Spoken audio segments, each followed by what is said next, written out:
Abra sua Bíblia, 1 Coríntios capítulo 15. 1 Coríntios capítulo 15. Eu tenho feito todas as terças-feiras, às 7h, uma live. E todas as minhas lives, elas estão fundamentadas na palavra de Deus. Esta minha velha Bíblia me acompanha já há muito tempo. E ela continua nova, com novidades para mim. E toda a minha vida está fundamentada, baseada na palavra de Deus. Eu estava pensando a respeito de Gideão. Gideão, ele vem da raiz de Manassés. Manassés é o primogênito de José, ali no Egito. Depois veio Efraim. E Manassés, sendo o primogênito, na lógica natural, ele seria o maior. Mas quando José vai impor as mãos sobre os filhos de José, quando Jacó vai impor as mãos sobre os filhos de José, Manassés e Efraim, ele inverteu as mãos. E José disse: não é assim, pai. O Manassés é o mais velho, ele deve ser abençoado com a mão direita. Interessante. E Jacó inverteu as mãos. Então Manassés, na verdade, fica para depois, e Efraim vai se tornar o maior. E quando Deus chamou Gideão e argumentou com ele, Gideão disse assim: o Senhor conhece a minha família, eu sou da família de Manassés, e Manassés, na verdade, se tornou o menor. Então, dentre todas as tribos de Israel, o Senhor sabe que eu faço parte da menor tribo, ou a mais insignificante, a mais pobre. E dentre os meus irmãos, eu sou ainda o menor. Olha o que ele está dizendo. Olha o som da vitória. Olha o que ele está dizendo. Eu faço parte da menor família, a mais pobre em Israel, em todo Israel. Se fizer uma fila, sabe onde eu vou me encontrar? No último lugar. Porque eu sou o menor. Se colocar todo Israel em uma fila, o Senhor sabe que eu sou o último, o menor, o mais insignificante. A questão não é ser o menor ou o maior, a questão é que quando Deus chama, Deus escolhe, Deus estabelece e as coisas funcionam. Amém. Basta. Se Deus colocar as mãos sobre nós, e se nós agirmos de acordo com a palavra, não tem como não dar certo, vai dar certo. E eu escolhi esta palavra, eu creio que debaixo da direção do Espírito Santo, para falar a respeito da graça, do trabalho e conquista, porque a graça se tornou barata. E se você começar a ouvir muita gente que prega sobre graça, e a vida vai se tornando uma desgraça, porque há muitos equívocos em relação à graça. Eu quero ler um texto, que esse texto olha que interessante como que Deus fala. Fique atento. Uma palavra pode mudar tudo na sua vida. Eu estava conversando com o Renan, e o Renan me passou esse texto, 1 Coríntios capítulo 15, versículo 10, o apóstolo Paulo dizendo: pela graça de Deus eu sou o que sou, e a graça de Deus em mim não foi em vão. Contudo, entretanto, porém, eu trabalhei mais que todos vocês, mas é a graça de Deus que está sobre mim, por isso eu sou o que sou. Olha só, o discernimento que ele tem. Pela graça de Deus, eu sou o que sou. Quando você lê os versículos que antecedem, ele vai falar a respeito dos outros apóstolos, e todos eles foram importantes. Mas eu trabalhei mais que todos eles para estar onde eu estou. Mas é a graça de Deus. Mas eu trabalhei. Então a importância de reconhecermos a graça, termos disposição para trabalharmos, para alcançarmos o que nós desejamos alcançar. O apóstolo Paulo, em Efésios, ele diz assim: pela graça sois salvos, olha só, pela graça sois salvos, por meio da fé. Isto não vem de vós, é um dom de Deus. Atente para isso. Pela graça nós somos salvos. Pela graça nós somos salvos. Por meio da fé, isto não vem de vós, é dom de Deus. Então, a salvação é pela graça. Mas a graça não anula a nossa responsabilidade e o nosso trabalho. A graça, entenda, jamais vai anular a lei da semeadura. Então existem muitos equívocos e ensinamentos com aparência de verdade, mas nega-se a eficácia da verdade. Então, pela graça, ele diz, pela graça de Deus, eu sou o que sou, e a graça de Deus em mim, ela não foi em vão. Porém, eu tenho trabalhado, eu trabalhei para chegar onde eu cheguei, para ser quem eu sou, por causa do trabalho. Mas eu reconheço que sem a graça eu não chegaria lá. Dá para você entender? Então, a graça, mais o trabalho, igual à conquista. Diga mais uma vez, a graça, mais o trabalho, igual à conquista. Pela graça de Deus, nós somos alcançados. Pela graça de Deus, nós somos salvos. Pela graça de Deus, nós nos tornamos filhos. Recebemos a identidade de filhos.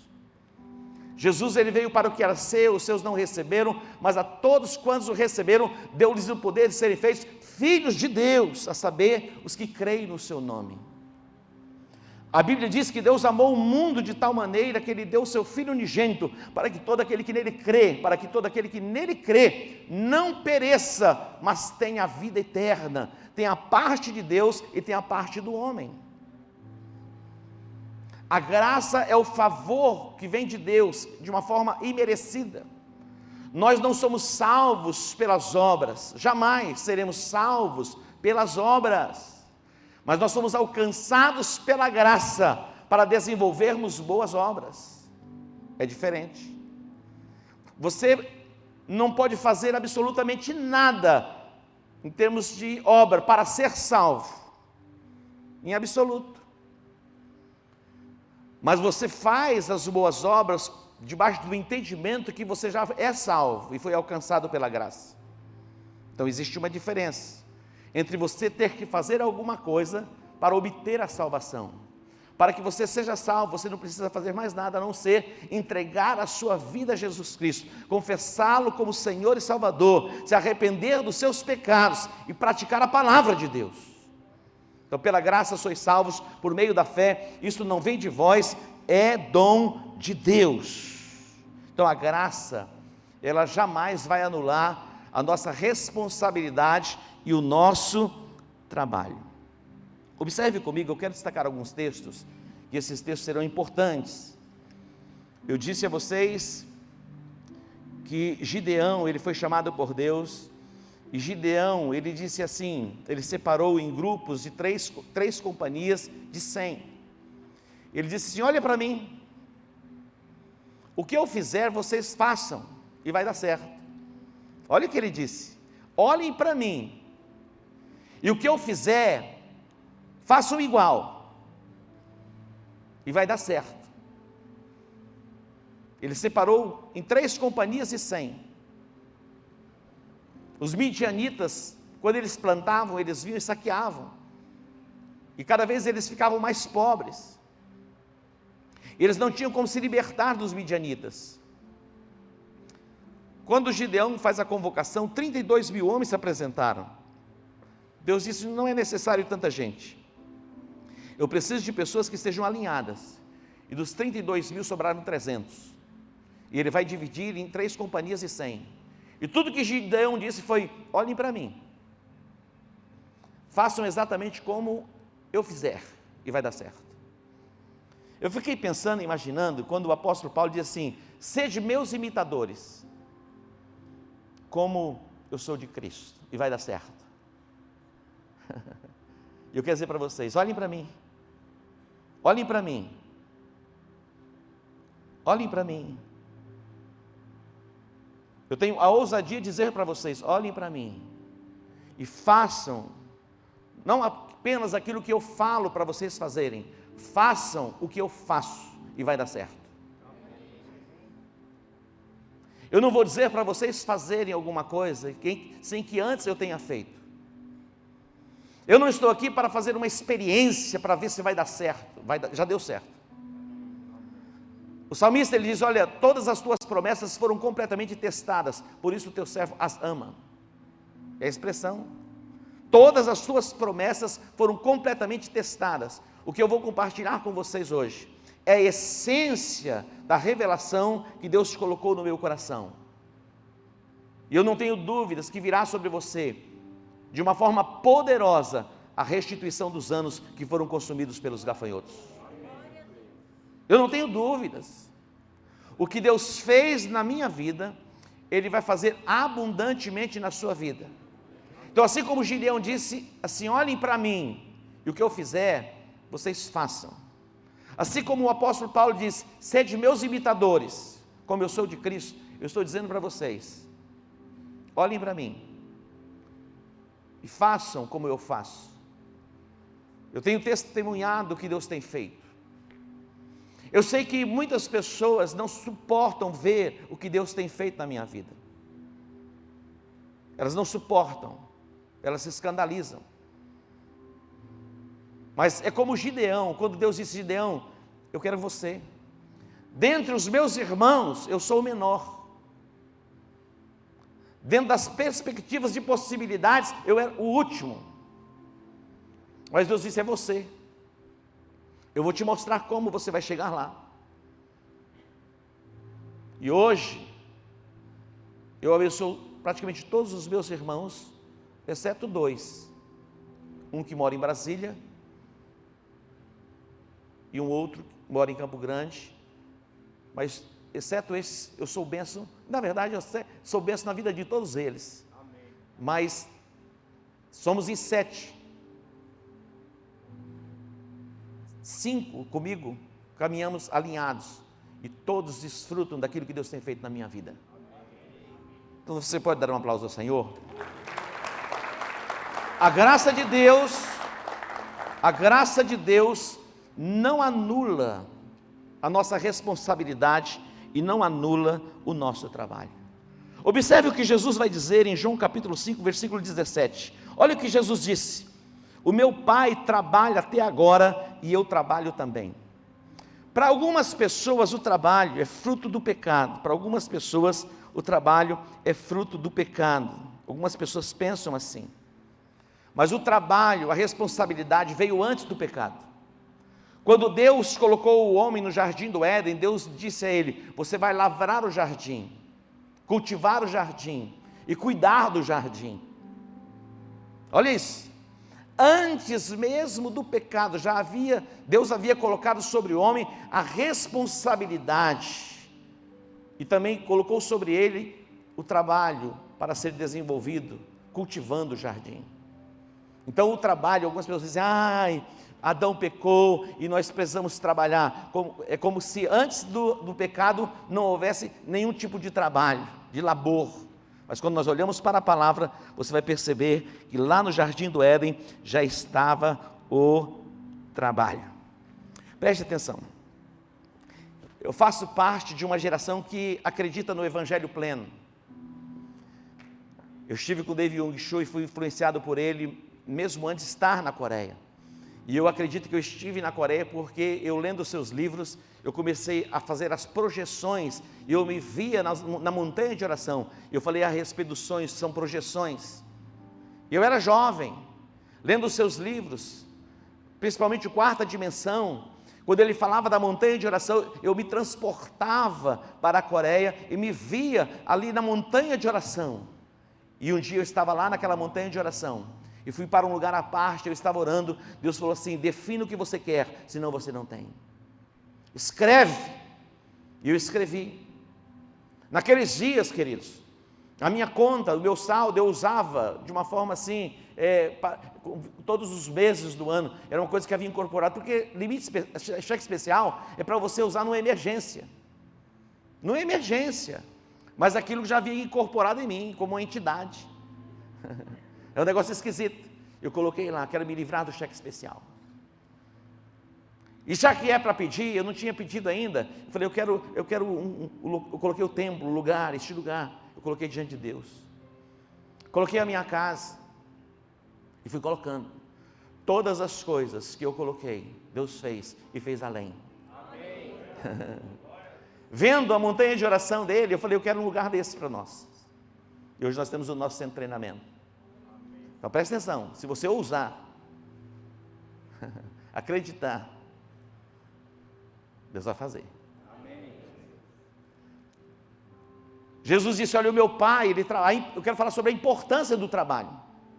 Sabe aquela história que alguém chega para você e diz, olha, você vai trabalhar 2 horas por dia, essa é uma história, você vai trabalhar 2 horas por dia e você vai ganhar muito dinheiro, você vai ficar, esquece, isso é pegadinha. Já viu isso? Você vai trabalhar 2 horas por dia, 3 horas por dia, olha, é um negócio extraordinário. Olha, você não vai nem precisar deixar o seu trabalho. Olha, você tem influência, olha, você vai ganhar muito dinheiro. Você já dá um passinho para trás, se benze, fala, estou fora. A Bíblia diz, viste um homem diligente na sua obra, sobre rei será posto.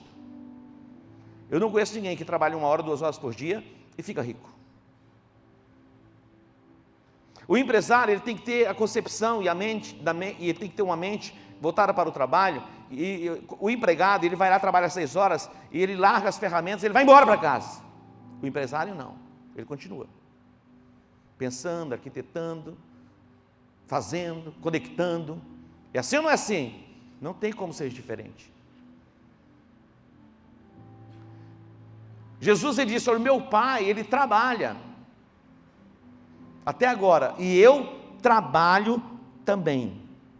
Então eu acredito no evangelho pleno, que falamos a respeito da salvação, de cura, de libertação, prosperidade bíblica, quebra de maldição. Eu creio em tudo isso.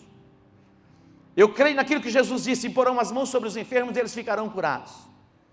Eu creio no evangelho pleno, mas eu também creio na verdade plena da palavra de Deus, não apenas alguns textos que nos livra e nos tira de um compromisso com Deus, e também com a sua obra, com o seu reino, e até na questão pessoal. É global. Preste atenção, vocês são integrais. Não tem essa dicotomia. Temos que ser ampliados. Temos que ser ampliados no entendimento. Essa separação. Agora eu estou no departamento, no meu quadrado, não se fala de Deus. Deus, dá um tempinho, que agora eu sou o empresário, o homem de negócio. Deus fica no armário.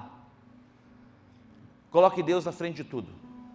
Mas tem pessoas, se eu colocar Deus, não vai gostar. Você não precisa chegar lá e escrever assim, eu sou crente na sua testa. Não, mas o seu comportamento, a sua forma de falar, a sua forma de vestir, a forma de tratar, de combinar, de honrar, vai tocar o coração dele. Falei, alguma coisa você tem diferente. A sua palavra é sim, sim, é não, não. Não tem rolo. Não tem mais ou menos. A palavra firmada, lançada, não volta atrás. Trabalho, diga trabalho. Diga, o meu pai trabalha. Até agora. E eu trabalho também. Observe comigo 1 Coríntios capítulo 3, 8 e 9. A graça não nos tira a responsabilidade e o trabalho. Olha o que o apóstolo Paulo diz. Ora, o que planta e o que rega são um. O que planta e o que rega. Isso fala de atividade. E cada um receberá o seu galardão segundo o seu próprio trabalho. Porque de Deus somos cooperadores. Lavoura de Deus, edifício de Deus sois vós. Olha o que ele está dizendo. Um planta, outro rega. Mas ele vai dizer, Deus dá o crescimento, mas tem que plantar, tem que regar, e sabendo que quem dá o crescimento é Deus. Você não tem como fazer uma planta crescer. Eu vou fazer o pensamento positivo, plantinha cresce, não. Deus vai dar o crescimento. Deus dá o crescimento. Você planta, você rega, ou um outro rega, e Deus dá o crescimento. Mas envolve o quê? Envolve trabalho. Diga trabalho. A Bíblia diz que Deus abençoa o trabalho das nossas mãos. Deus abençoa o trabalho das nossas mãos. Provérbios diz assim: em todo trabalho há proveito, em todo trabalho há proveito. Meras palavras, porém, levam à penúria. Em todo trabalho há proveito, mas meras palavras levam a pessoa a quê? A penúria. O outro texto diz, Gênesis 2:15, quando Deus colocou o homem no jardim do Éden, tomou, pois, o Senhor Deus ao homem e o colocou no jardim do Éden, para o cultivar, para o lavrar e para o guardar. Então entenda isso, compreenda isso, e que haja em você a disposição para trabalhar, para executar, para desenvolver a sua atividade profissional, com muita dedicação e muita determinação.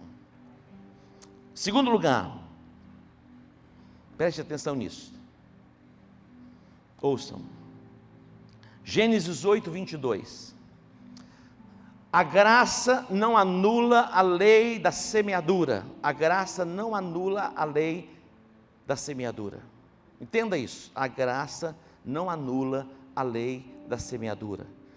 Olha isto, enquanto a terra durar, é Deus dizendo, sementeira e cega, ou plantio e colheita, frio e calor, verão e inverno, dia e noite, não cessarão. É uma lei irrevogável. A graça não anula esta lei, que é a lei da semeadura. Observemos o próximo texto que está em Gálatas capítulo 6, versículo 7.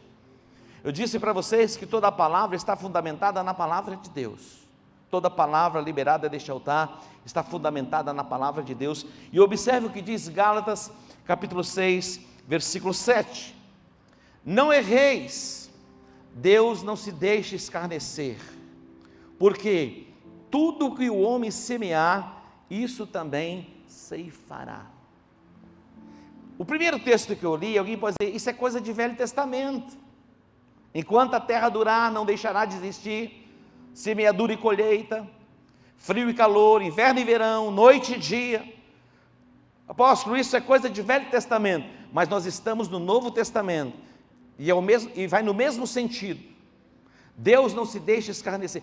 Tudo que o homem, tudo, absolutamente tudo que o homem semear, isso certamente ele colherá. Eu estava fazendo uma reforma em casa, e é permitido começar o trabalho por volta de 7h30, eu até pedia para vir um pouquinho mais tarde, por causa dos vizinhos, então eu começava mais ou menos umas 8 horas, e eu orientava, olha, comece com um pouco ruído, porque o som vai aumentando, né, e a reforma não é brincadeira, tinha que quebrar a calçada, e eu tinha saído de casa bem cedo, e eles chegaram, foram trabalhar, o vizinho veio muito bravo, eu não estava em casa, xingou os pedreiros, mas olha, foi constrangedor, e eu cheguei, e o pedreiro estava assim, mas o pedreiro continuou trabalhando, eu cheguei e falei, ó, o vizinho veio aqui reclamar, xingou a gente tudo, eu falei, fique tranquilo, passou o dia, à noite eu fui no vizinho, apertei a campainha, falei, vizinho, é o seguinte, eu vim te pedir perdão, porque os meus pedreiros começaram a fazer barulho aqui um pouco cedo, eu acho que incomodou você, eu quero te pedir perdão. Meu irmão, ele quase se ajoelhou, ele falou, apóstolo, eu quero pedir perdão por você, eu não dormi bem essa noite, passei uma noite assim, eu estava constrangimento, eu semei o quê? Cordialidade. Nós vamos ter oportunidade. Você traz nas suas mãos sementes. Eu poderia plantar um outro tipo de semente, mas eu ia colher o quê? Se eu semeio vento, a Bíblia diz que eu colho o quê? Tormenta. Não tem como você semear cordialidade, só se a pessoa for muito boçal ou endemoniada para te afrontar. Mas quando você semeia cordialidade, você vai colher cordialidade. Então nós precisamos refletir que tipo de semente nós estamos plantando. A Bíblia diz que toda semente ela produz segundo a sua espécie. Toda semente ela produz segundo a sua espécie. Se você semear cordialidade, você vai colher cordialidade. Se você semear gratidão, você vai colher gratidão. Se você semear honra, você vai colher honra. Simples assim. Tem algumas coisas que parece que é coisa de Velho Testamento. E para o Velho Testamento, que não tem mais nenhum tipo de validade para os nossos dias. Quando a Bíblia fala de honra no Velho Testamento, e depois vem para o Novo Testamento, no Velho Testamento fala da primícia, no Novo Testamento diz assim, olha, quando você é instruído na palavra por alguém, reparta com ele daquilo que você tem. É o princípio, mesmo princípio, só que em outra linguagem. Em outra linguagem. A gente queria que fosse a mesma escrita, mas é a mesma coisa em uma outra linguagem. Quando Gênesis 8, 22 fala a respeito, enquanto a terra durar, não deixará de existir plantio e colheita, noite e dia, frio e calor, inverno e verão, é o mesmo texto. Gálatas capítulo 6 está falando a mesma coisa. Tudo aquilo que você semear, Deus não se deixa escarnecer, é exatamente o que você vai colher. Marcos 4, 26, Jesus disse assim, olha, o reino de Deus ele é assim, o reino de Deus é assim, como se um homem lançasse semente na terra. Pastor, você está falando de semeadura? Não é graça, trabalho e conquista? Mas eu disse que a graça não anula o trabalho, a graça não anula a responsabilidade. Em segundo lugar, a graça nunca, jamais vai anular a lei da semeadura. E você precisa entender isso. Eu entendi.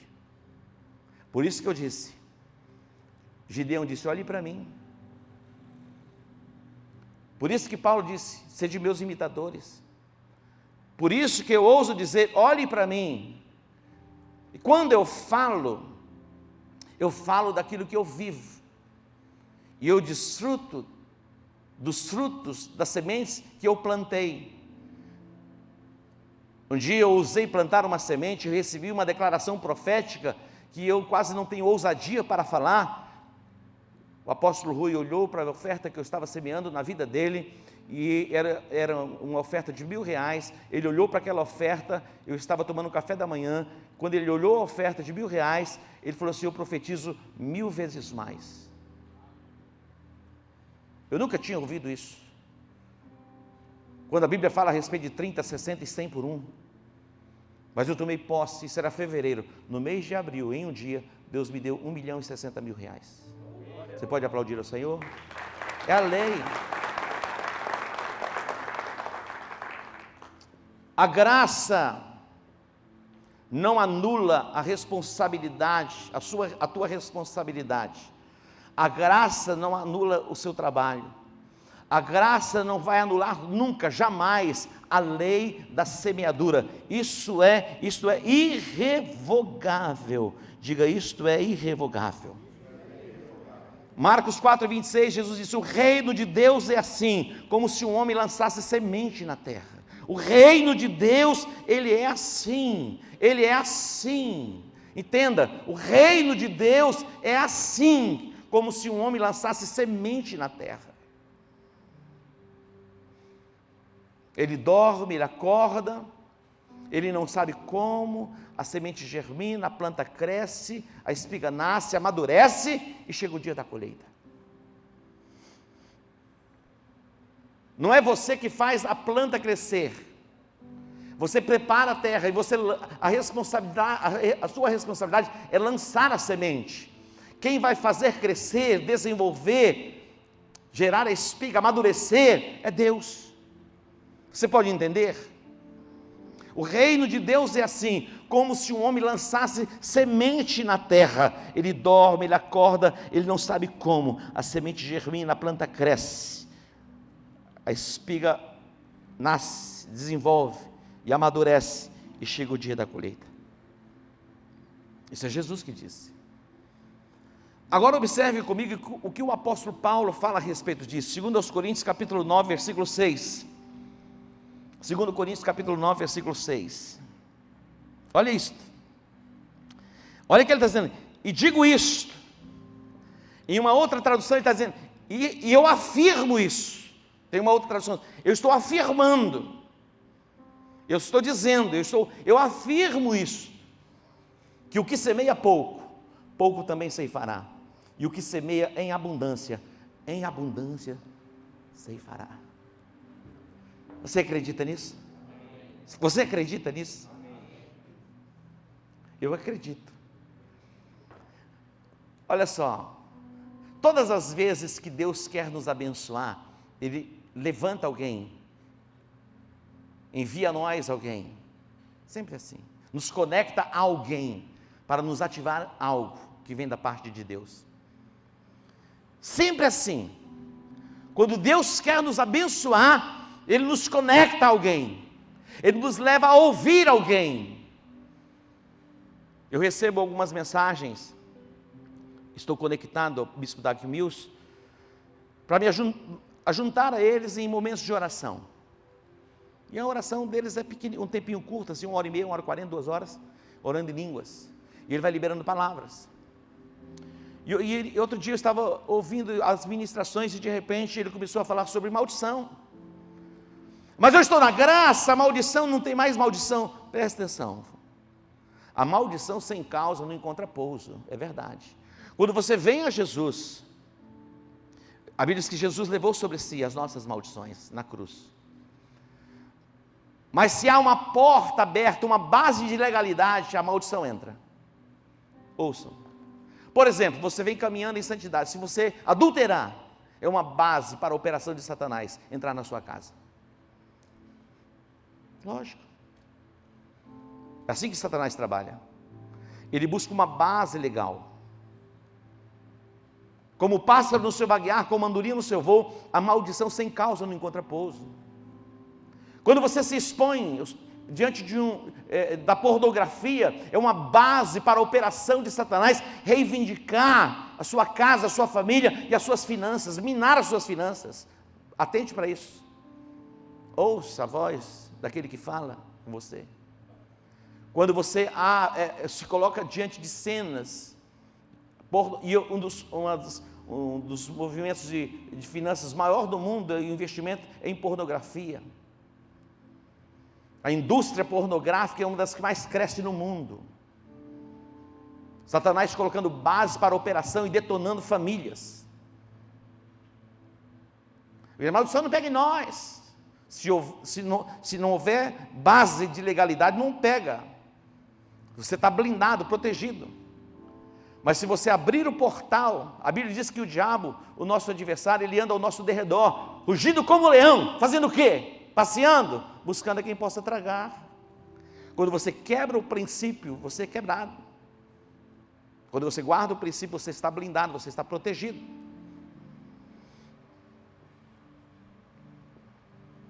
Diga graça, trabalho e conquista. Agora vem a hora para valer. Eu tenho uma palavra profética para liberar sobre todos vocês. Nos dias de Asa, a Bíblia diz, olha, eu vou mostrar para você o texto, para você anotar, e se você quiser ler algumas partes, também você vai poder acompanhar. 2 Crônicas, capítulo 15. 2 Crônicas, capítulo 15. Olha isto, os versos 1 e 2 e o 3, depois o 4. Então veio o Espírito de Deus sobre Azarias, filho de Obed. Então veio quem? O Espírito de Deus. Quem era Azarias? Azarias era o profeta. Por isso que eu estou dizendo, todas as vezes que Deus quer mudar o quadro, Ele levanta alguém. Ele usa os seus servos. A minha história e a nossa história foi mudada por uma voz profética, que eu ousei acreditar.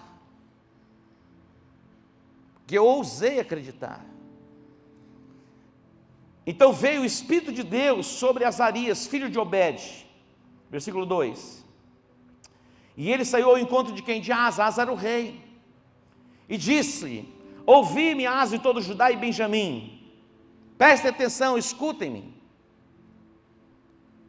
O Senhor está convosco enquanto vós estáis com Ele. Se o buscardes, o achareis, porém se o deixardes, Ele vos deixará.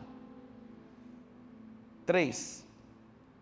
Israel esteve por muitos dias sem o verdadeiro Deus e sem sacerdote que o ensinasse, sem lei. Atente para isso. Juízo. Quando Deus retira o sacerdote, quando Deus tira os profetas, não tem palavra, não tem revelação, não tem. O caos veio sobre Israel. Observe o próximo versículo, 4. Vamos para o 5. E naqueles tempos, porque não havia profeta, não havia sacerdote, eles haviam se distanciado de Deus. Israel esteve por muito tempo sem sacerdote e sem lei, alguém que não lhes ensinasse a lei. E naqueles tempos não havia paz nem para o que saía, nem para o que entrava, mas muitas perturbações sobre os habitantes daquelas terras. Olha isso. Deus levantou o sacerdote para confrontar Asa.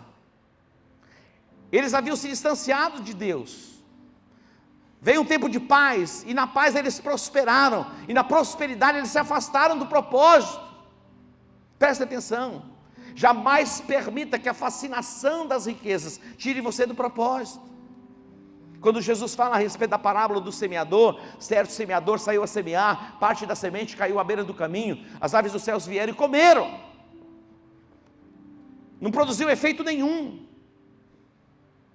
Ele diz que o que semeia, semeia a palavra.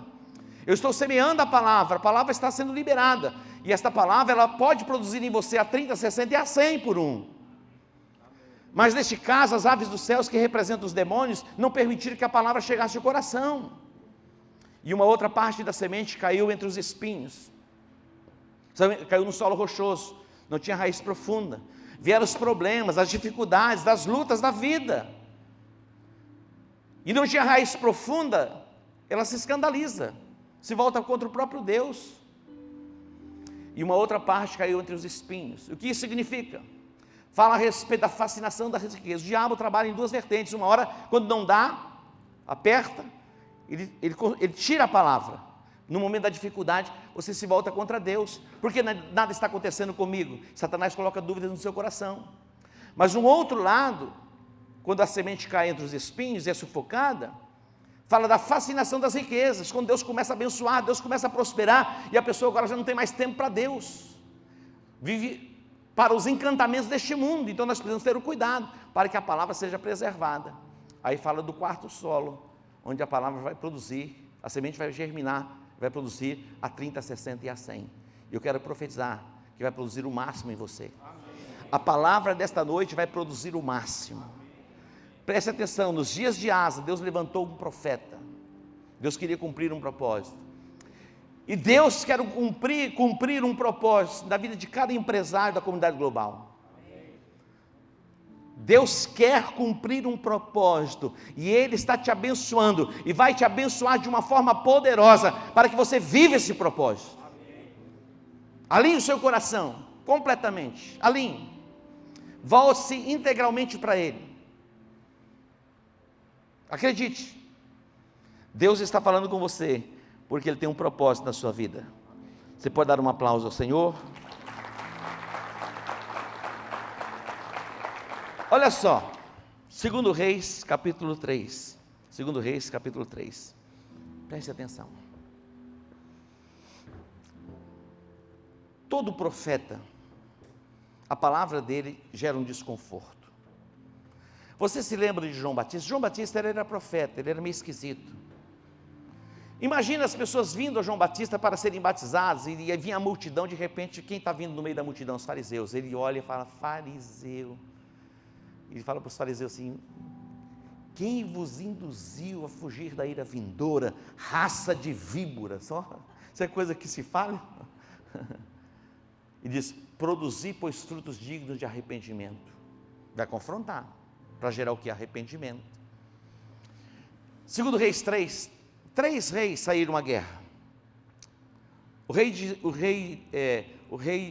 de Israel, que a capital ficava em Samaria, o rei de Judá e o rei de Edom. O rei de Israel, ele recebia impostos, e não era pouco, do rei de Moabe. Só que o pai dele morreu, ele começou a reinar, o rei de Moabe disse: não vou pagar mais imposto para você não. Não adianta cobrar, que eu não vou pagar. Aí Jorão, ele veio a Josafá, rei de Judá, e disse assim: olha, o rei de Moabe se revoltou contra mim, você não vem comigo para que riemos contra eles? Ele falou: vou com você, vou ser um com você. Aí ele também foi ao rei de Edom, diz: olha, o rei de Moabe, ele se revoltou contra mim, não quer pagar mais impostos, você vem comigo? Ele falou: vou com você, serei um contigo. Então 3 reis se unem. Olha isso, presta atenção. 3 reis se uniram. O rei de Israel, que estava em Samaria, no norte de Israel, o rei de Judá, que era Josafá, e o rei de Edom. Eles se unem para ir à guerra. Eles começam a caminhada com o exército, e eles caminham 1, 2, 3, 4, 5, 6, imagina 7 dias caminhando, e eles não encontraram água. 7 dias, imagina 7 dias, não encontraram água, nem para o exército, e nem para os animais. Nós vamos morrer, não tem como ir para a guerra, vão ter que voltar. Aí falou assim, aí um servo disse assim: mas aqui tem um profeta, tem um profeta, e a palavra vai estar com ele, a resposta que nós precisamos está com o profeta. Aí eles enviam o mensageiro, e olha o que o profeta vai dizer: se fosse por você, ô Jorão, você que é o rei de Israel, que em Samaria, se fosse por você, você nem me veria a minha face, eu nem te receberia, mas pelos outros eu vou falar. E aí trouxeram um tangedor, e o Espírito do Senhor veio sobre ele. Agora ouçam, olha a loucura, o que eles precisavam? Água. Onde eles estavam? No deserto. Loucura. Sabe o que o profeta vai dizer para eles? Faz o seguinte: comecem a cavar, comecem a abrir covas nesse deserto. Você acreditaria na palavra de um profeta? Você ousaria acreditar na palavra do profeta? Não é loucura? É uma insensatez? Não faz sentido? Você está de brincadeira? Você ficou louco? Nós já estamos perecendo, 7 dias caminhando e não encontramos água. Você vem com uma conversa dessa? Talvez seria a minha resposta e a sua resposta. E ele vai dizer mais, é o seguinte: pode cavar, vocês não vão ver vento, vocês não vão ver nuvens, mas amanhã esse lugar vai estar inundado. E a Bíblia diz que eles fizeram. Eles fizeram o que o profeta ordenou que eles fizessem. No outro dia, pela manhã, na hora da oferta de cereais, aquele lugar foi inundado de água. Glória a Deus. Presta atenção. Tudo que o diabo quer é confundir você.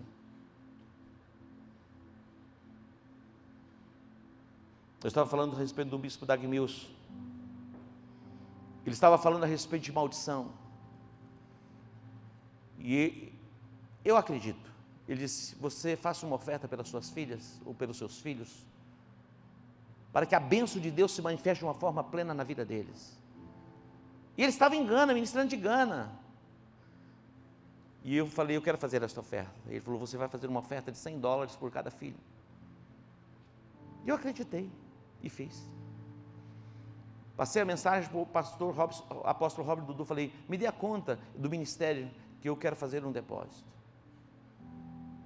Eu fiz uma transferência. E já estou sendo abençoado. Já estou vendo, contemplando o fruto desta semente plantada, se manifestando na vida das minhas filhas, dos meus netos, da minha descendência. Eu acredito. Nós aqui somos frutos de sementes que plantamos. Preste atenção. Graça. A graça está sobre nós.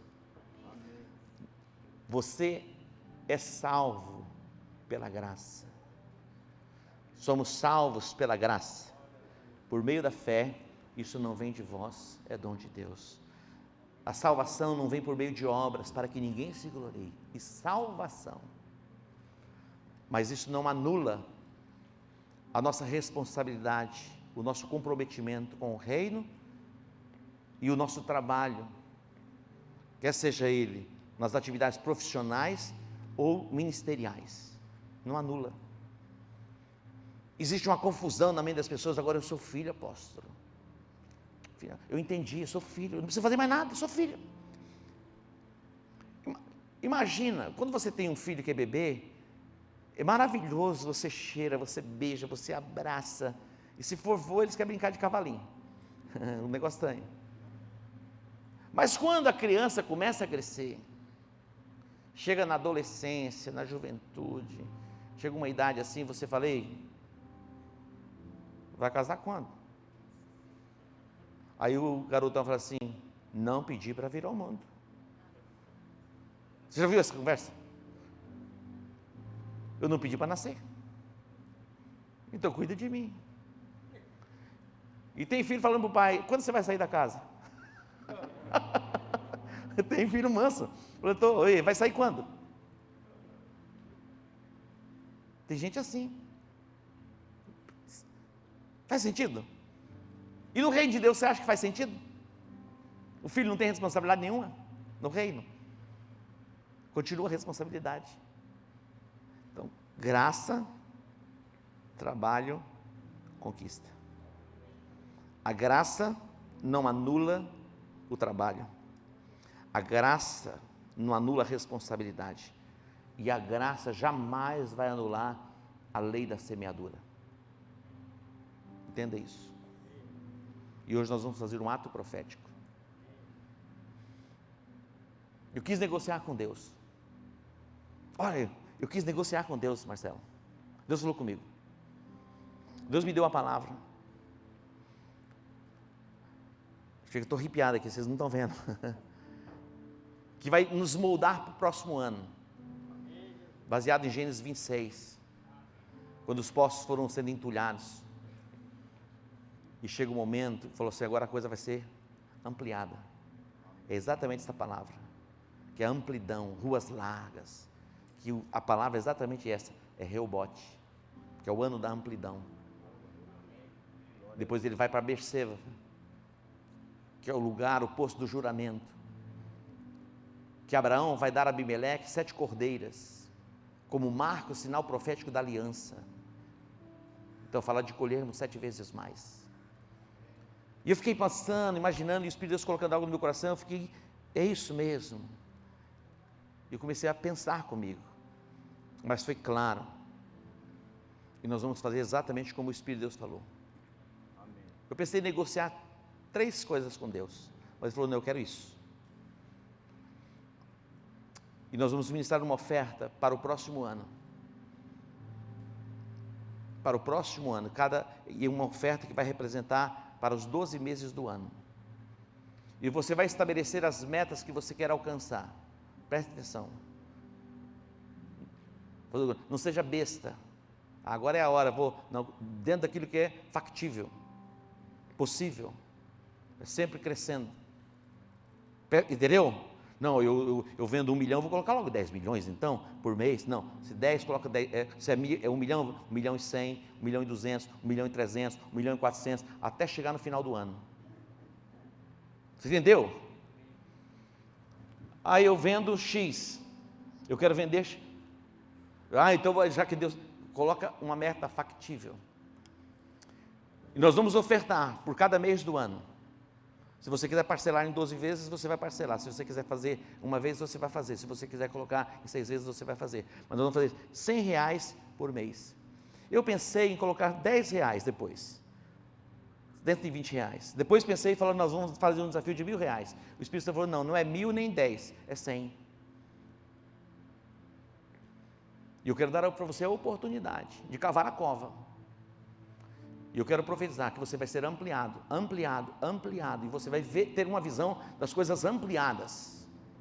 Acredite nisso. Acredite. Eu falo debaixo do governo do Espírito de Deus. Deus vai nos levar, e eu vou fazer, pela igreja, e cada mês nós vamos crescer mais. E no ano que vem nós vamos abrir mais igrejas, ampliar as igrejas. E você vai ampliar a sua influência no seu trabalho, na sua atividade profissional. Você vai ser ampliado. Deus vai abrir portas, estabelecer conexões. Eu não sei como vem, mas vem. Você não vai ver vento, não está nem ventando, não tem nuvem, mas as águas virão. Amém. Faz sentido você cavar covas no deserto?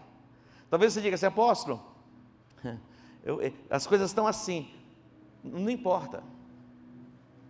Uma coisa eu estou certo, esta palavra tem se cumprido na vida de muita gente. Seja sincero, já tem se cumprido na sua vida? Quem fica de pé, você já viu essa palavra esse ano? Fica em pé, você já viu mesmo, viu assim a coisa ampliando. Olha só, e você que ainda não, você vai ver, tenha certeza, você vai ver a mão de Deus agindo e operando. Mas eu quero profetizar sobre a sua vida para o ano que vem, essa palavra profética, amplidão. 2021, tudo vai ser ampliado. Feche seus olhos. Pode todos se colocar em pé. Visualize isso. Visualize isso. Lugares amplos. A empresa sendo ampliada. Sua influência sendo ampliada. Na área que você atua, você vai ser ampliado. Acredite, acredite.